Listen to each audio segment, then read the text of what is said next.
প্ৰথম কথাটো হ'ল যে এই চৰকাৰ গ্ৰেনেড নিক্ষেপ যোৱাকালি ৰাতি 9টা বজাত কোনোবাই কৰিলে এই ঘটনাটো আচলতে কেনেকৈ সংঘটিত হ'বলৈ পালে বা কিহৰ কাৰণে কোনে কৰিলে ইয়াৰ লগত কোন জড়িত আছে আৰু মতলবটো কি আছিলে উদ্দেশ্যটো কি আছিলে এই গোটেইবিলাক এতিয়া আমি মানে জোৰদাৰভাৱে তদন্ত কৰাৰ নিশ্চয় প্ৰয়োজন আছে মই পুলিচৰ লগত ইতিমধ্যে ৰাতিপুৱাত যোগাযোগ কৰি পেলাই যিখিনি খবৰটো পালোঁ তেখেতসকলৰ যিটো ভাষ্য আৰু আমাৰ ৰাইজৰ যিটো ভাষ্য এইটো আমি অলপ মিলাই পেলাই চাব লাগিব যিয়ে নহওক ঘটনাটো যিহেতু সংঘটিত হৈছে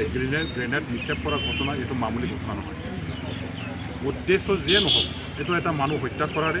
এটা উদ্দেশ্য আছিল বুলি আমি ক'ব লাগিব শান্তিপূৰ্ণ এই দতমাৰ আমাৰ ৰাইজৰ মাজত এটা ভয় আতংক সৃষ্টি কৰি দুষ্কৃতিকাৰীসকলে আজি তেওঁলোকৰ উদ্দেশ্য পূৰণ কৰিবৰ কাৰণে এটা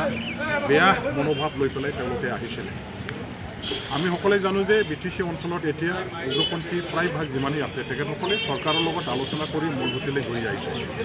তেওঁলোকৰ নিজৰ নিজৰ সমস্যা সমাধানৰ কাৰণে চৰকাৰে যিটো পদক্ষেপ ল'লে এই প্ৰক্ৰিয়াৰ দ্বাৰা দি এতিয়া সমস্যাবিলাক সমাধান হ'ল অস্ত্ৰ সম্বৰণ কৰিলে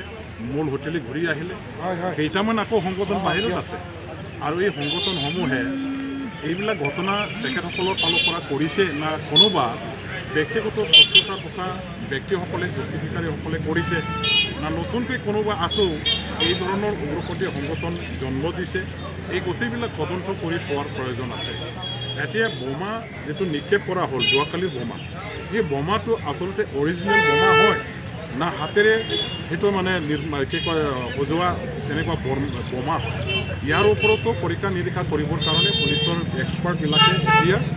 তেওঁলোকৰ কামখিনি আৰম্ভ কৰিছে বুলি ইতিমধ্যে পুলিচৰ পৰা মই পালোঁ কিন্তু যিয়ে নহওক দোকানৰ সন্মুখত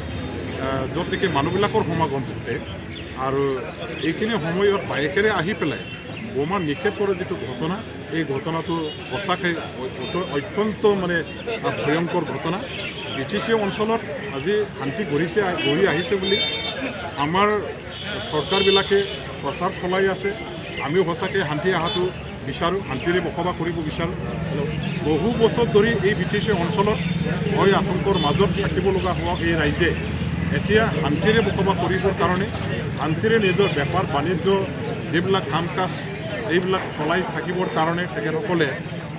যেহেতু এটা পৰিস্থিতি আজি লাভ কৰিছে সেই পৰিস্থিতিৰ মাজতে আজি এই ধৰণৰ যে ঘটনা ঘটিলে আমি সঁচাকৈ সেইটোকে ক'ব লাগিব যে সঁচাকৈ BTC অঞ্চলৰ শান্তি গঢ়ি আহিছে বুলি যিটো আমি প্ৰচাৰ চলাই আছোঁ জোৰদাৰভাৱে এই প্ৰচাৰ চলোৱাটো এইটো এটা মানে সূচনা নিচিনা